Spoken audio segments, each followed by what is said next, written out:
crisscrossing the country, desperate to win the hearts and minds of South Africans. For now, politicians are at the mercy of voters who hold the keys to install or boot them out of power. But post-elections, manifesto promises are set to take a backseat as political parties use their vote to bargain for power in often questionable coalitions.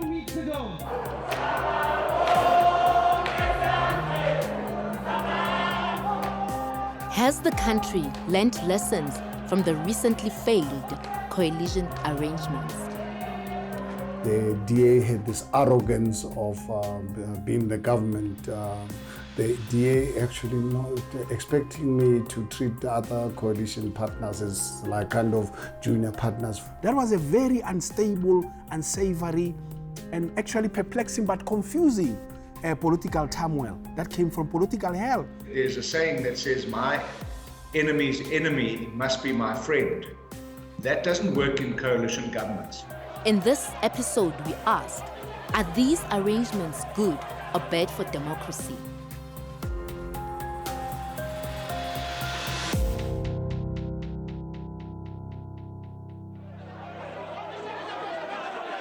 Some say in politics, there are no permanent friends and no permanent enemies.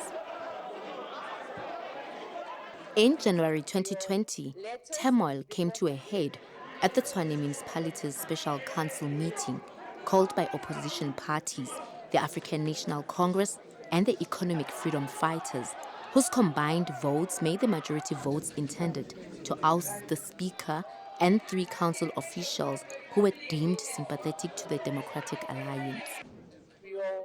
They walked out as their motion failed to win the day, the latest in a string of incidents that destabilized the DA-led coalition government, which ousted the ANC in 2016.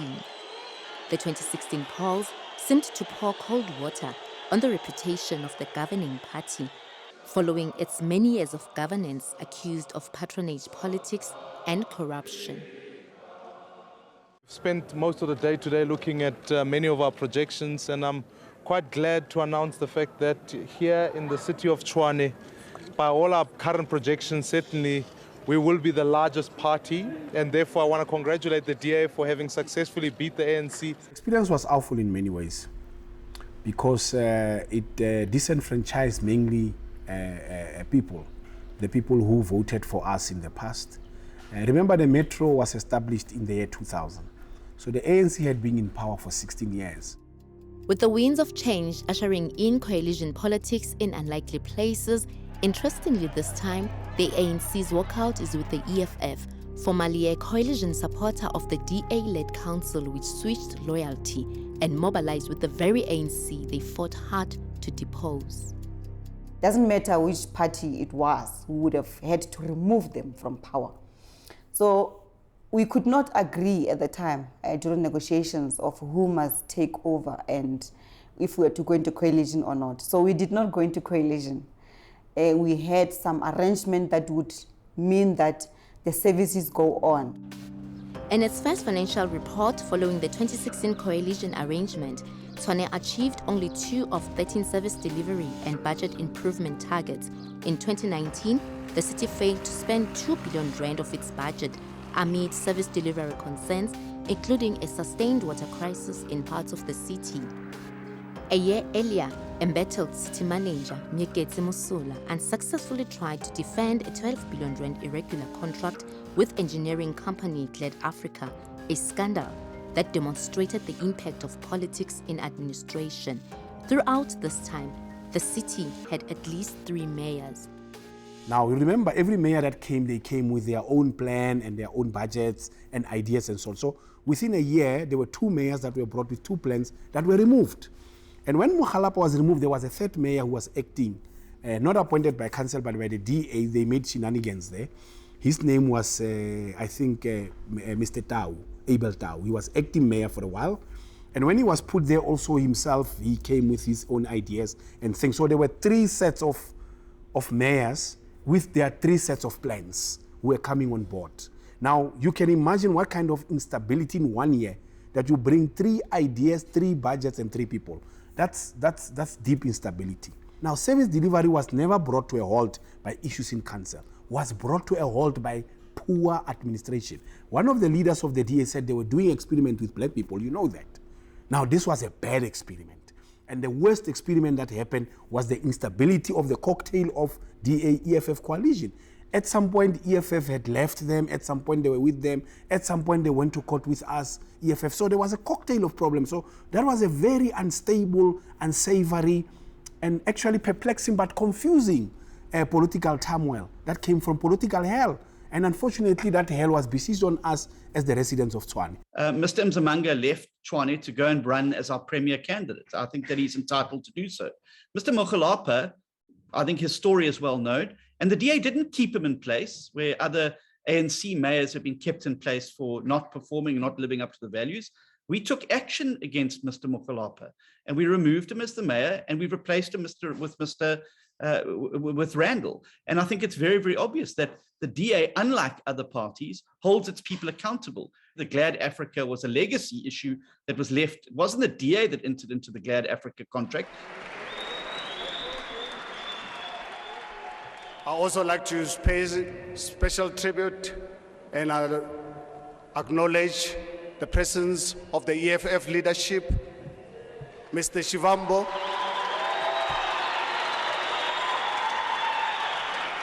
and Mr. Ndlozi. Thank you very much for what you've done for this country.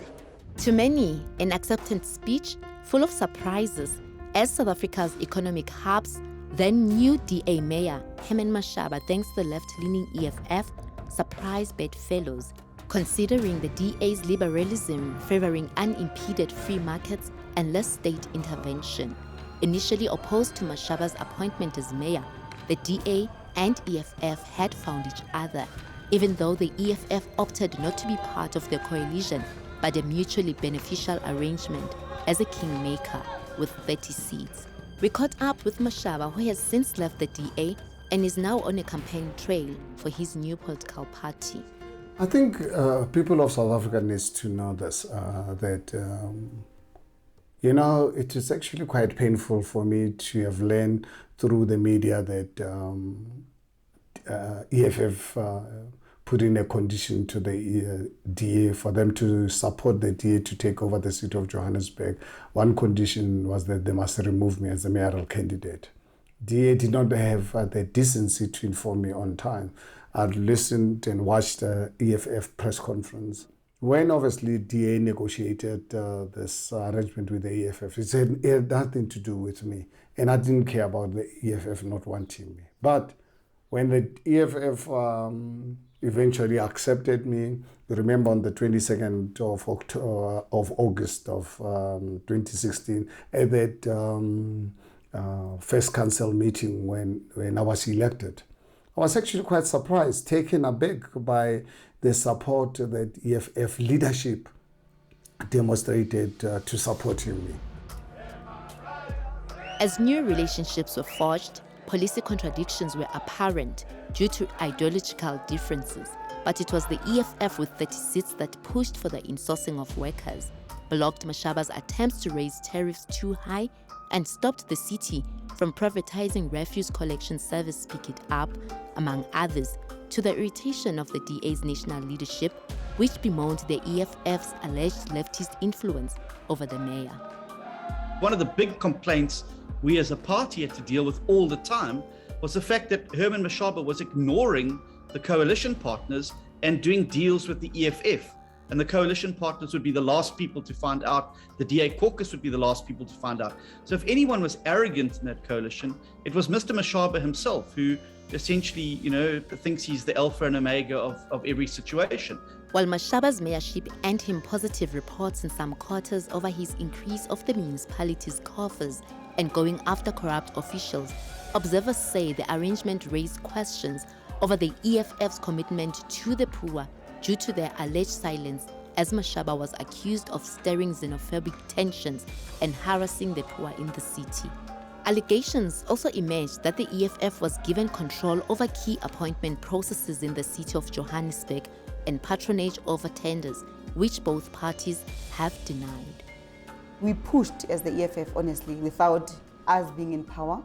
We've pushed for many things to happen. We can talk today confidently and proudly about the insourced workers in Johannesburg, security guards. We can talk proudly the same about the Tshwane, where we were insourcing security guards.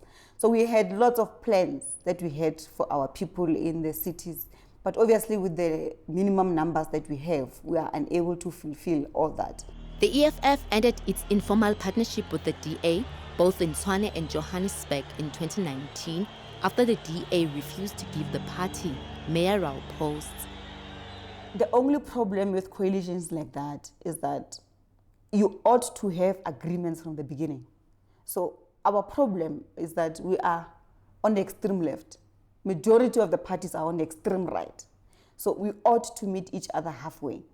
So in trying to figure out where is the halfway, that's where you are permanently in negotiations. So if within your 5 years you are busy dragging each other like that, it becomes difficult. The success of my relationship with the other parties was premised on my approach from day one of showing respect to all the parties.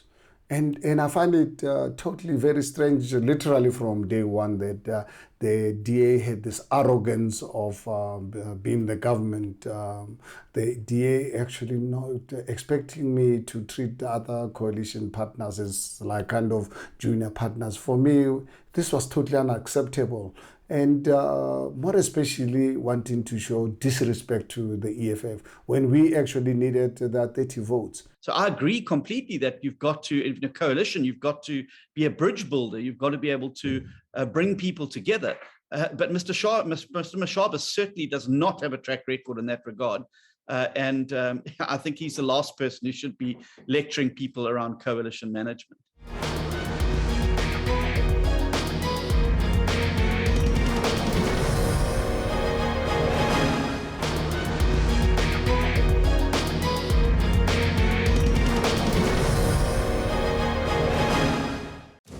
In 2016, the ANC lost its 50% majority in 4 of the country's 8 metros, the city of Tshwane, the city of Johannesburg, Ekurhuleni, and the Nelson Mandela Bay. The DA gained control of 3 of the metros through coalitions and strategic partnerships, while the governing ANC only managed to take control of Ekurhuleni, thanks to the little-known political party, the African Independent Congress. He should have convened a multi-party whippery meeting for us to discuss all of these things. But turmoil soon gripped the Nelson Mandela Bay Council. The ANC caused a stir and walked out of the first council. Not long after the elections, some within the DA-led coalition allegedly switched sides, collapsing the partnership with the United Democratic Movement, led in the province by the late Mongameli Bobani. It wasn't even 2.5 months into the coalition when Bobani started voting against us. And I've often said that it doesn't help having a partner, or a wife for that matter, that doesn't sleep at home with you. And we had a partner in our coalition that didn't vote with us. It's exactly the same thing, no good to anybody. Athol Trollip has been moved as the executive mayor of Nelson Mandela Bay. We can confirm he has been removed. Reports are that the UDM mayoral candidate has been installed there. Bobani replaced Trollip after he was ousted in a motion of no confidence in late 2018. But after a 15-month stint as mayor, the DA and the ANC coalition voted in favor of a motion of no confidence to once again oust Bobani over governance collapse allegations. If you allow a partner in a coalition government to break the rules with no consequences, that coalition government will fall apart. And that's what happened in Nelson Mandela Bay. I was the mayor for 2 years, and eventually Bobani got to become the mayor through another contrived coalition with the EFF and the ANC, and that led to absolute chaos and mayhem in Nelson Mandela Bay. And all those people were interested in was power, positions of power, because that gave you access to the levers of patronage. And we saw within 1 month, there was a drain cleaning tender that got put out without any proper supply chain management processes. In the case of Nelson Mandela Bay, we started very well until there was a problem between the two leaders, that is the mayor and his deputy. And to that extent, the leaders of the coalition met and agreed that let there be an investigation, which was done by other partners of the coalition in Nelson Mandela Bay. They came up with a resolution that the problem between the two was more about personalities. But what we told Trolip and Bobani was that the leadership of the political parties involved in the coalition, we cannot micromanage the issues of a municipality. Therefore, they must go back and sort out their problems. But unfortunately, Trolip continued to bombard my office with letters. And then we advised him that if he accuses his deputy, he must go to the council. The council have got powers to deal with that, ethics committee, or alternative, he can go to the police. During the wrangling between Trolip and Bobani following the ANC's many years of governing the metro and nearly 2 years after the coalition formation, service delivery was at the back foot, with Nelson Mandela Bay registering a qualified audit finding for the 7th year in a row. I think one of the key points is that you can't get into a coalition with people who don't share your values and principles. And I think we learned that very, very clearly in Johannesburg in terms of the relationship with the EFF. Coalitions in South Africa are here to stay. What we need to do and avoid is that the bully boys must not be allowed to toss small parties around. If we are kingmakers, we must be treated equally. In a paper published by the Mapungwe Institute for Strategic Reflection, one common thread was noted across the metros run by coalitions. They were politically unstable. They've had policy misalignment, which has fed into management instability. They've had a high turnover of key management positions. Officials were compelled to play political brokering roles as coalitions fell apart. Lines of accountability were subverted, where in some instances political interference in administration has been reported. The failure to find internal consensus is what leads these coalition governments to be inefficient and to sort of break down. And that leads to, of course, challenges for citizens or residents of those municipalities and metros, of course, who just don't get the delivery that they need to get, or get the services at the quality that they need to get them, because there's wrangling amongst coalition partners. Despite this, however, Runji says some countries like Germany have mastered the art of coalitions. Germany has a long history of coalition governments, and one of the things that they've been very strong at is this ability to find consensus. And consensus building is built into the political system and is also supported by the electoral system as well. And I think it's a culture that needs to be developed. It's a political culture that needs to be developed. And I think the more that South Africa moves into that, the more political parties will have to learn the art of consensus building. The long and short of what I'm saying is that coalitions don't work. They don't work in South Africa. With 17 years only of metropolitan governance, there's a lack of experience, so they cannot work.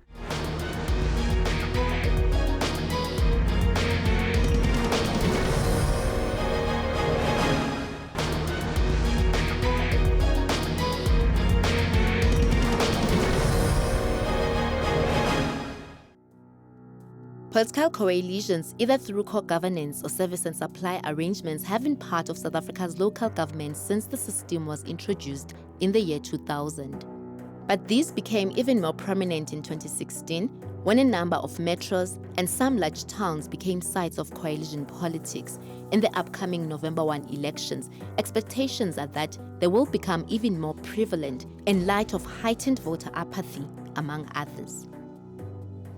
What we are seeing is an electorate that is more likely to stay away from the polls. And that's why we've seen declining turnout over the last couple of years. And when we looked at the general election in 2019, that was actually quite glaring for South Africa, because our turnout has been generally good, comparatively speaking, across the world.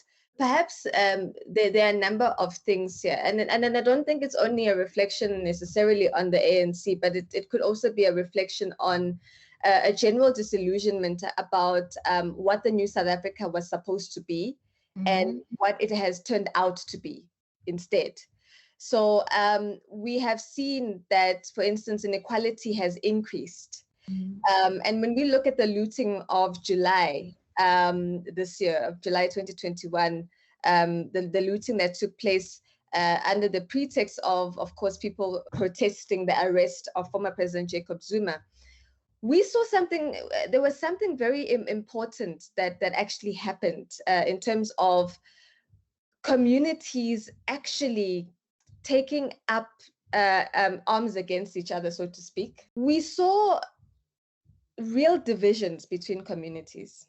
Is this just general feeling of disempowerment, disenfranchisement, by not being able to translate the political citizenship that was won, you know, that status of being a citizen, into actually being included in society, included economically, included socially? Service delivery is at the core of the disillusionment. According to the 2019 Good Governance Africa study, out of the 20 best performing municipalities in the country, only 5 were governed by multi-party coalitions. Apparently, this is due to improved levels of oversight of those administrations in preventing the political abuse of office.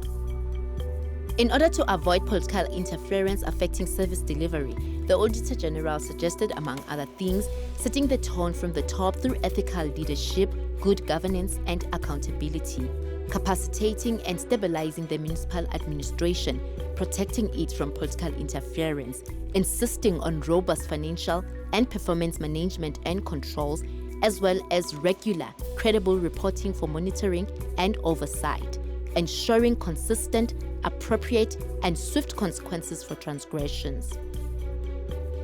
Strange bedfellows and disillusionment notwithstanding, voter apathy is bad for democracy. Our people must not take for granted the one man, one vote situation we find ourselves in. During apartheid, black people were not included in making that decision.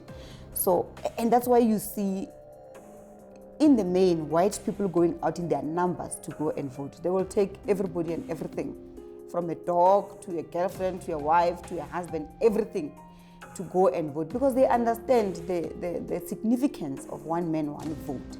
Successful nations have made it through active citizenship. So when citizens of a country take interest in politics, that's when you are sure that nation will prosper. There's a saying that you mustn't throw the baby out with the bathwater. Now, it's not going to help the electorate very much if they want to get rid of an inept, over-promising, under-delivering government, and then they elect a municipality of a hodgepodge of different political parties where there is no outright majority, and they can't put together a stable coalition, because things will end up being worse. There is a lot to be said about the need for political education and civic education in our schooling system and generally in society, where people can actually get an understanding of our electoral system, how it works, you know, how it is that they can vet people and understand who they're actually putting into power. Our people must come and vote in large numbers. Now, with 1,549 independent candidates registered to contest the upcoming elections, the stakes are even higher, and South Africans can brace themselves for multiple marriages of convenience, and hopefully their only preoccupation will be the people who vote them into power.